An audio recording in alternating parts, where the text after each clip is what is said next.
नमस्कार, किस्सा यूपी का देख रहे हैं आप। मैं हूं आपके साथ पूजा। 2027 के उत्तर प्रदेश विधानसभा चुनाव को लेकर भारतीय जनता पार्टी ने अपनी तैयारियां तेज कर दी है। संगठन में बड़े बदलाव की आहट है और नए राष्ट्रीय अध्यक्ष नितिन नवीन ने अपना पूरा फोकस अब उत्तर प्रदेश पर लगा दिया है। राष्ट्रीय अध्यक्ष बनने के बाद नितिन नवीन आज से अपने पहले 2 दिवसीय उत्तर प्रदेश दौरे पर है, लेकिन ये दौरा महज औपचारिक नहीं माना जा रहा है कि यही से मिशन 2027 का रोड मैप तैयार होगा। बूथ स्तर पर सोशल इंजीनियरिंग, संगठन में संभावित फेरबदल, सरकार और संगठन के बीच बेहतर तालमेल और विपक्ष के नैरेटिव का जवाब देने के लिए नई चुनावी रणनीति पर मंथन होगा। यानी साफ है कि बीजेपी अब 2027 के चुनाव को लेकर कोई ढिलाई नहीं बरतना चाहती।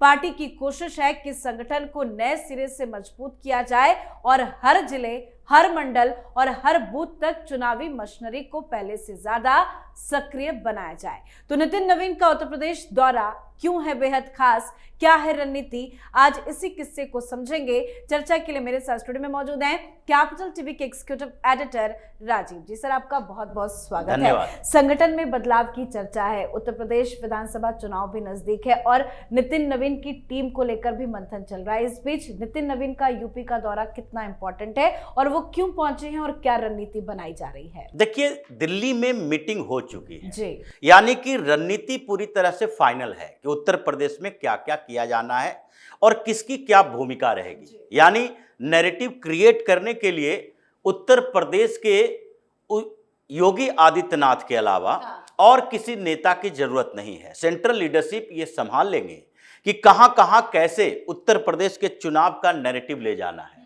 इसके लिए योगी अकेले काफी हैं उत्तर प्रदेश में, और सेंट्रल लीडरशिप में बैठे हुए कुछ नेता, प्रधानमंत्री मोदी हों, अमित शाह हों, ये लोग उत्तर प्रदेश के अंदर पूरी व्यवस्था कैसे बदलेगी चुनाव की, इसके लिए तैयारी कर चुके हैं। संगठन का काम, यानी कि संगठन के बीच आपस में समन्वय, और समन्वय के साथ जरूरी है कि आपस में समन्वय में आप अपने जुबान पर कंट्रोल रखें। पिछले बार के चुनाव हो या फिर लोकसभा का चुनाव हो, ये समन्वय की कमी के कारण ही कुछ समस्याएं पैदा हुई और इसीलिए नितिन नवीन को यह जिम्मेदारी दी गई कि पहले आप कुछ सेपरेट मीटिंग कीजिए।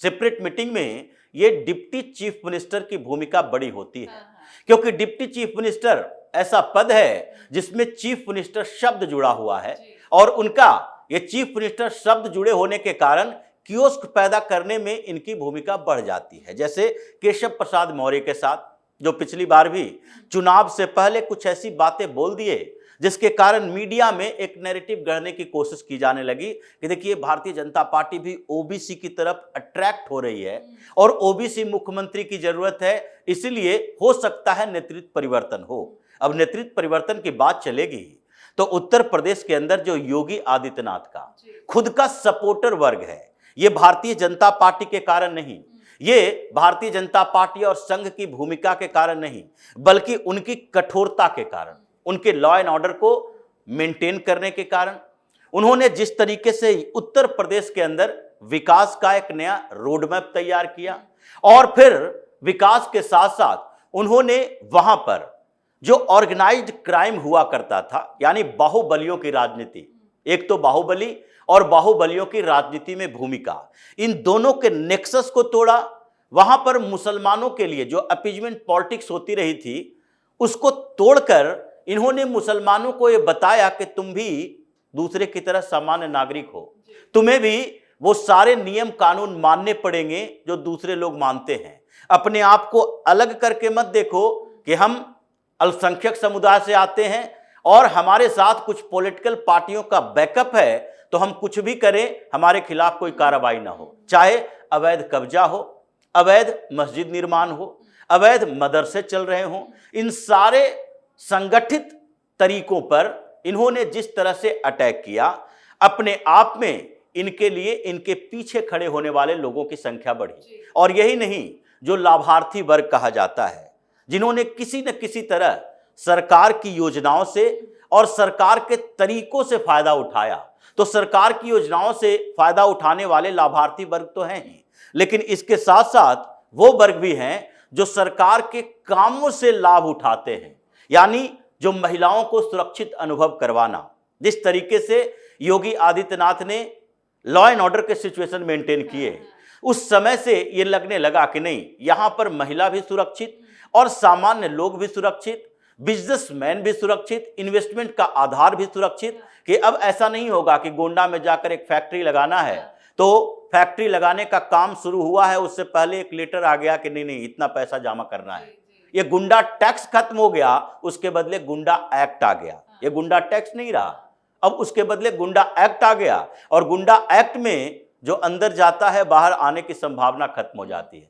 तो जो अलग अलग वर्गों ने इस सरकार में अपने आप को सुरक्षित महसूस किया, वो भी एक लाभार्थी वर्ग और अलग अलग वर्ग किस तरह से खुश हैं उसकी तस्वीर भी आज देखने को मिली जब नितिन नवीन ने रोड शो किया। मुस्लिम महिलाओं का हुजूम नजर आया जहां पे वो फूल बरसाते हुए नजर आई हैं। हाँ देखिए, ये मुस्लिम महिलाएं साथ चलने की कोशिश कर रही है, और अल्पसंख्यक मोर्चा जो भारतीय जनता पार्टी का है उसको भी एक चुनौती है उसके पास। जो बार बार सवाल उठते हैं कि भारतीय जनता पार्टी अल्पसंख्यक मोर्चा बनाती है, उसमें मुसलमानों के लिए एक विंग होता है, तो फिर मुसलमान अल्पसंख्यक मोर्चा में बैठे नेता वो क्या करेंगे? अगर मुसलमानों को जोड़ ही नहीं पाए, 2% 4% को भी जोड़ ना पाए, तो इसीलिए कभी कभी सवाल उठने लगता है कि अल्पसंख्यक मोर्चा को भंग कर दो। तो उनकी भी जिम्मेदारी है। अब भारतीय जनता पार्टी के राष्ट्रीय अध्यक्ष जा रहे हैं तो कुछ ना कुछ तो दिखाना पड़ेगा। और ऐसी स्थिति में चूंकि मुस्लिम महिलाएं, कम से कम उनको लगता है कि योगी की सरकार हो उत्तर प्रदेश में या मोदी की सरकार हो केंद्र में, ये दोनों जगह से हमें तो फायदा मिला। जितने अतीक अहमद के प्रॉपर्टी सील किए गए और जो मुख्तार अंसारी के प्लॉट पर कब्जा किया गया, सरकार ने उसे वापस लिया, उन जगहों पर पीएम आवास योजना के तहत जो मकान बने, तो चूंकि वो मुस्लिम मोहल्लों में प्लॉट थे तो मुस्लिम महिलाओं को ज्यादा दिया गया, महिलाओं को ही चाबी दी गई थी। और उसके साथ साथ ट्रिपल तलाक अभी तक उनके दिमाग में है। और जो बातें आती है उत्तर प्रदेश में कोई भी ऐसी हरकत हो, पिछले दिनों ही इलाहाबाद हाई कोर्ट ने एक फैसला दिया, 9 लोगों को गिरफ्तार किया गया था। मामला क्या था? हलाला, निकाह हलाला के नाम पर महिला के साथ दुर्व्यवहार। और हाई कोर्ट में जब मामला गया तो उत्तर प्रदेश की पुलिस ने बताया कि यह धार्मिक मामला, मजहबी मामला नहीं है, ये तो सीधे सीधी महिलाओं का शोषण का मामला है, इसलिए इसके ऊपर गैंगस्टर एक्ट के तहत कार्रवाई हो रही है।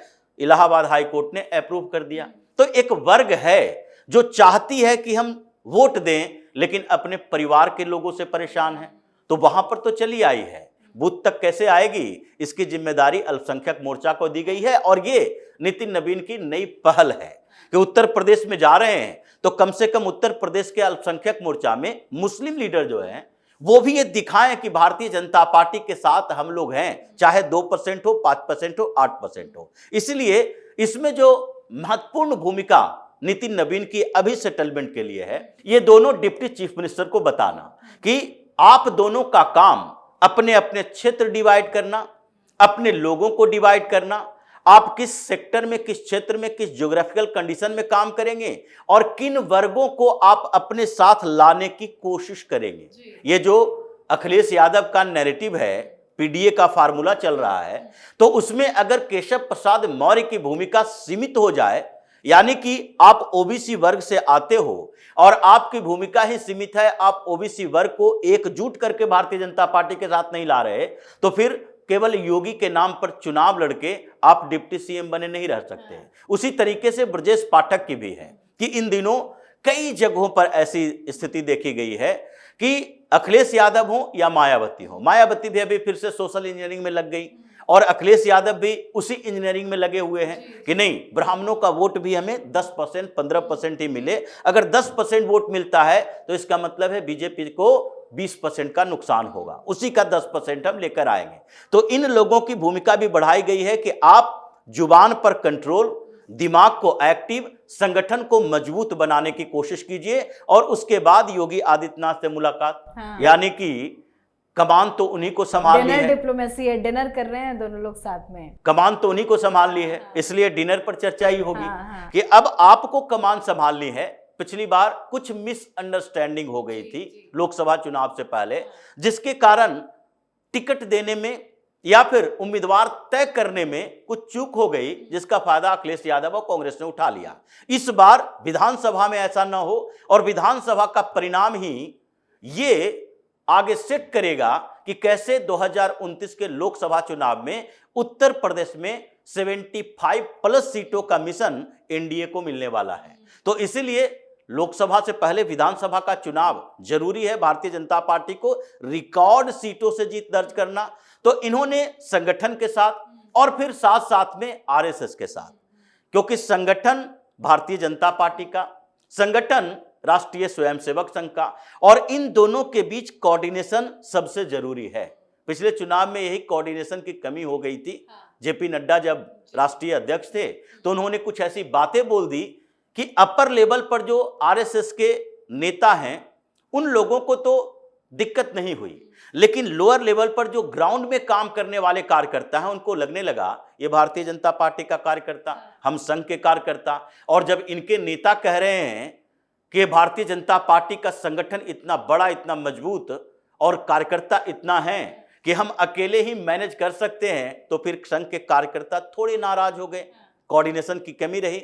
इसलिए नितिन नवीन संघ के नेताओं के साथ भी मुलाकात कर रहे हैं कि नहीं, इस बार तो कम से कम ज्वाइंट फोर्स दिखना चाहिए और उसी के साथ बूथ मैनेजमेंट मजबूत होनी चाहिए। इसके लिए सारे जिला अध्यक्षों के साथ, फिर उसके बाद जो एमएलए हैं और जिनको टिकट देने की संभावना है, यानी कि मंडल अध्यक्ष से प्रदेश अध्यक्ष तक, बीच में जितने पद होल्डर हैं, जितने ऑफिस बियरर हैं, वो सबके साथ मुलाकात, सांसदों के साथ मुलाकात, और जिन लोगों ने पिछले चुनाव में, लोकसभा चुनाव के दौरान भारतीय जनता पार्टी का टिकट लिया, हार गए, उनके साथ भी इनकी मुलाकात। यानी कि स्ट्रेटजी 3 स्तर पर तय की गई है कि आप संगठन संभालो, संगठन में एक एक क्षेत्र संभालो, उसके बाद नैरेटिव जो गढ़ा जाएगा उसके आधार पर आप अपने जुबान को खोलोगे, और वो गढ़ने का काम योगी आदित्यनाथ, प्रधानमंत्री मोदी, अमित शाह की है। और ये जो स्ट्रेटेजी आपने समझाई, ये विपक्षी नेताओं के लिए कितना बड़ा झटका होगा, क्योंकि अध्यक्ष बनने के बाद पश्चिम बंगाल में चुनाव हुआ, ममता बनर्जी का हश्र क्या हुआ वो हम सबके सामने है।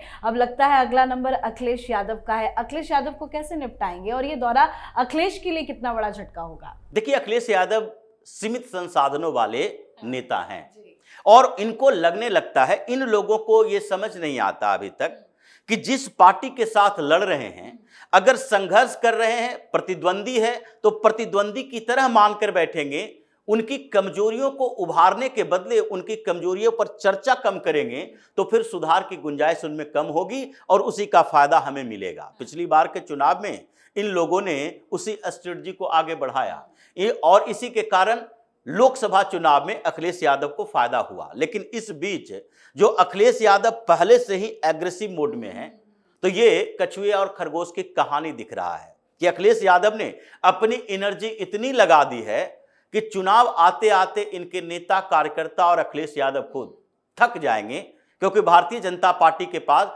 संसाधन केवल उत्तर प्रदेश का नहीं है, नेता केवल उत्तर प्रदेश के नहीं हैं, स्टार प्रचारक केवल उत्तर प्रदेश के नहीं हैं।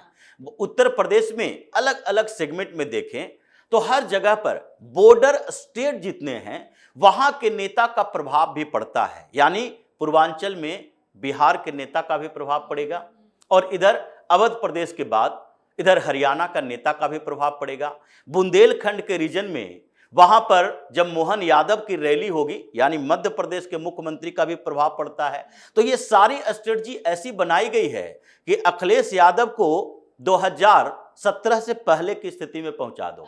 यानी कि अखिलेश यादव जो अभी कुछ 111 सीटें ले आए थे, उनको अब 50 सीटों के अंदर सीमित रखना है। और कांग्रेस जो अभी महत्वाकांक्षा बढ़ा रही है कि अगर विधानसभा में कुछ बेहतर परफॉर्मेंस हुआ तो लोकसभा चुनाव के लिए, क्योंकि राहुल गांधी की रणनीति कभी भी स्टेट लेवल के चुनाव में नहीं रहती, वो हमेशा नेशनल इलेक्शन के लिए देखते हैं। स्टेट लेवल का चुनाव इनके लिए एक पड़ाव होता है कि वहां से संगठन थोड़ा मजबूत हो जाएगा। लेकिन इस चुनाव में कांग्रेस को भी ये पता चल जाएगा कि ये मुस्लिम वोटर अखिलेश यादव और कांग्रेस के साथ जो एकजुट होकर जुड़े हुए हैं, उसमें मायावती डेंट लगा सकती है कि नहीं, क्योंकि उनकी भी बैठक लखनऊ में चल रही है और वो इस बीच फोकस की हैं। 51 मुस्लिम लीडर के साथ मुलाकात उनकी हुई और हर जगह पर अलग अलग क्षेत्रों में वो एक मुस्लिम फेस दिख रही हैं कि कहां कहां से किसको उभारा जा सकता है। तो अभी स्थिति इन लोगों की यही है कि भारतीय जनता पार्टी ने पहला आधार बनाया है, उसी से इन लोगों में बेचैनी बढ़ी है और इसके बाद जब 10 दिन के अंदर